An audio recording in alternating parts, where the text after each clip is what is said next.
আসসালামু আলাইকুম, রুকসানা আহমেদ হোম কিচেনে সবাইকে স্বাগতম। আজকে আমি রান্না করতে চলেছি কচি দেশি মুরগির ঝোল। এটাকে আমি কেটে বেছে ধুয়ে ভালো করে পানি ঝরিয়ে নিলাম।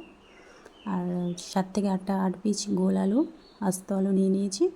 এটাকে একসাথে দিয়ে দিলাম। তারপর এটাকে আমি রান্না করব। তো চলো শুরু করা যাক। কেমন রেসিপিটা বানালাম। তো প্রথমে আমি 1 চামচ আদা রসুন বাটা দিয়ে দিলাম। তারপর 1 চামচ হলুদ গুঁড়ো দিয়ে দিলাম। 1 চামচ জিরা গুঁড়া দিয়ে দিলাম। তারপর 1 চামচ ধনিয়া গুঁড়া ও গোলমরিচ গুঁড়া দিয়ে দিলাম। 1 চামচ লঙ্কা গুঁড়ো দিয়ে দিলাম। তারপরে 3 থেকে 4 চামচ মতো সরিষার তেল অ্যাড করলাম। এটাকে হাত দিয়ে 2 থেকে 3 মিনিট ভালো করে মাখিয়ে নেব মশলাটা একসাথে। যত বেশি মাখাবে তত বেশি টেস্টি হবে। তারপর আমি 4টে পেঁয়াজ কুচিয়ে রেখেছিলাম, সেই পেঁয়াজটাও দিয়ে দিলাম। দেশি মুরগি রান্না করে যতটা পেঁয়াজ দরকার ততটাই আমি দিলাম।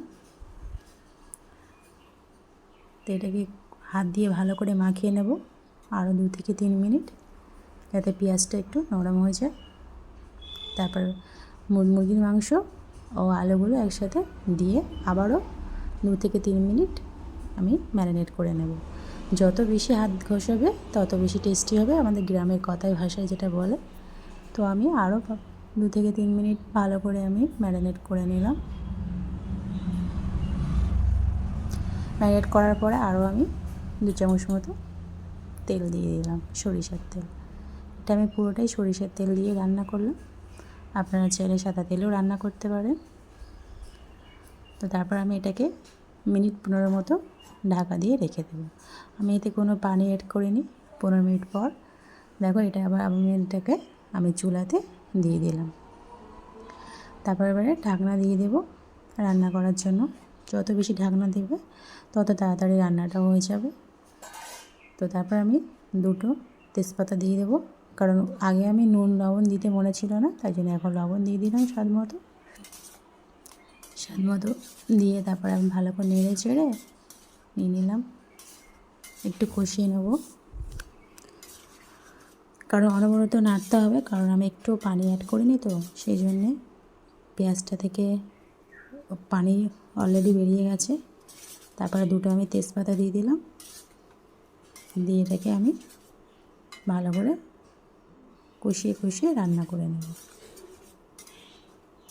যেহেতু কচি মুরগি তাই জন্য আমি অতটা ঢাকা দিইনি। তারপর এদিকে আমি পানি ফোটাতে দিয়েছি 1 সসপ্যান।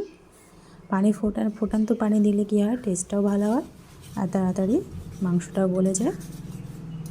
তো তারপর কষানো আমার কমপ্লিট। কষানো আমার হয়ে গেছে। এবার আমি একটু 1 কাপ পরিমাণে একটু পানি দিয়ে দিলাম, দিয়ে আবার একটু কষিয়ে নেব। যেহেতু একটু দেশি মুরগি, কচি হলেও শক্ত, আলুটাও গলতে সুবিধা হবে। তারপর আমি 5 মিনিটের মতো ঢাকনা চাপা দিয়ে রেখে দিলাম। তারপর আবার ফিরে আসলাম 5 মিনিট পর।